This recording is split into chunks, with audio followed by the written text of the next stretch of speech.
Sanibonani bafundi, siyanamukela ingosini yethu yokufunda ulimi lwethu lwesiZulu. Isifundo sethu sanamhlanje esezaga ziyaqhutshwa. Lapha ke sibhale izaga sase siyashiya ikhala lapho kufanele ukuthi wena mfundi ugcwalise khona ngamagama afanele. Isaga ke sethu sokuqala sithi iso liwela ugcwele.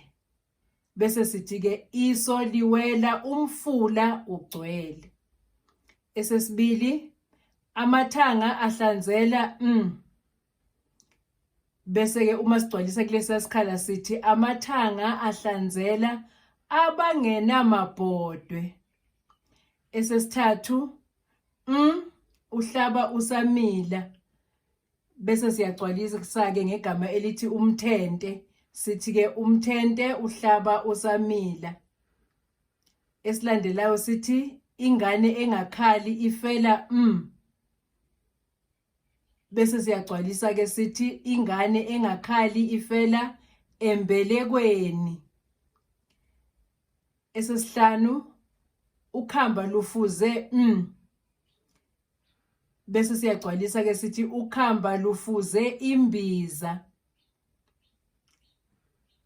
Esesithupha inkukhu inqunywe Bese siyagcwalisa ke sithi inkukhu inqunywe umlomo. Esesikhombisa uchakide uhlolile imamba Bese siyagcwalisa ke sithi uchakide uhlolile imamba yalukile. Esesishiyagalombili uzalelwe yinja Bese siyagcwalisa ke sithi uzalelwe yinja endlini.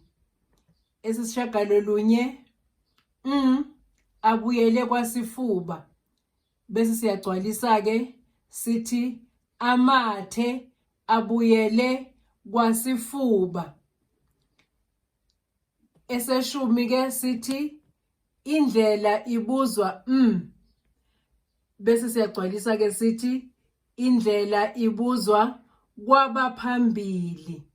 Siphela lapho ke isifundo sethu bafundi. Ngiyacela ukuthi nichofe usubscribe, nichofe ulike, nichofe ushare ukuze le video yethu ifinyelele kubantu abaningi. Siyabonga bafundi, nisale kahle.